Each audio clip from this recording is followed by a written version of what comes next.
Hi hello friends, అందరూ ఎలా ఉన్నారు? నేనైతే చాలా బాగున్నాను. ఈరోజు మనం మొలకెత్తిన పెసలు కూర ఎలా వండుకోవాలో ఈ వీడియోలో చూసేద్దాం రండి. ఫస్ట్గా అయితే పెసలు నానబెట్టుకోవాలి. మార్నింగ్ నానబెడితే ఈవినింగ్ నానుతాయి. అవి ఒక బాక్స్లో వేసి ఉంచితే మరుసటి రోజుకి మొలకలు అనేవి వస్తాయి. మనకి మొలకెత్తిన పెసలు కావాల్సిన పదార్థాలు టమాటో, తర్వాత ఆనియన్, ఎండు కొబ్బరి తురుము, కొత్తిమీర, కరివేపాకు, పసుపు, కారం, ఉప్పు, జీలకర్ర, పోపులు మీన్స్ ఆవాలు కూడా కావాలి. ఫస్ట్ పొయ్యి మీద బాండి పెట్టి దాంట్లోనే కొంచెం ఆయిల్ వేసి అది హీట్ ఎక్కిన తర్వాత ఆవాలు, తర్వాత జీలకర్ర, కరివేపాకు అన్నీ వేసి ఒకసారి వేయించుకున్నాక దాంట్లోనే ఉల్లిపాయలు వేసుకొని వేయించుకోవాలి. అవి బాగా దగ్గరికి మగ్గేలా చూసుకోవాలి. తర్వాత దాంట్లోనే టమాటో కూడా వేసుకోవాలి.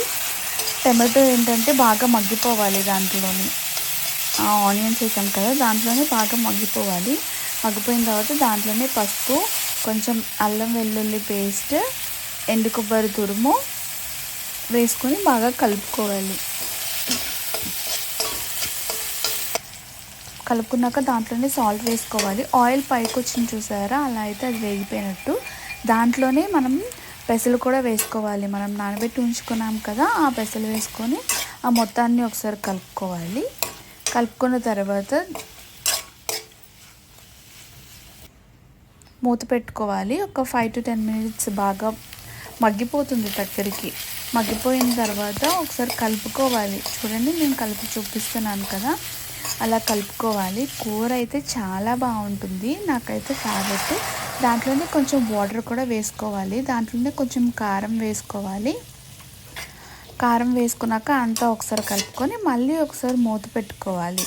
మూత పెట్టుకొని అదంతా దగ్గరికి అయిపోయేలాగా, అంటే వాటర్ అంతా ఇంకిపోయేలాగా మనం ఉడికించుకోవాలి స్టవ్ మీద పెట్టి. మినిమం ఒక 10 minutes అలా పడుతుంది టైము. వాటర్ మొత్తం మనకి ఆవిరైపోవాలి కదా. కానీ పెసలు అయితే మంచిగా ఉడుకుతాయి. కానీ ఈ కూర మీరు చపాతీలోకి ట్రై చేయండి, చాలా బాగుంటుంది.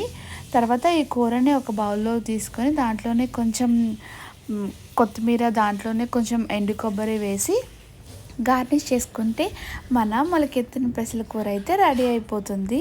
మీరు కూడా ట్రై చేసి ఎలా ఉందో కింద కామెంట్ సెక్షన్లో కామెంట్ చేయండి. Please like my channel, share my channel, subscribe my channel. ఇలాగే నా వీడియోస్ అన్నీ చూస్తూ నన్ను సపోర్ట్ చేయండి. బాయ్ బాయ్, ఉంటా మరి. నెక్స్ట్ వీడియోలో మనం కలుసుకుందాం. బాయ్.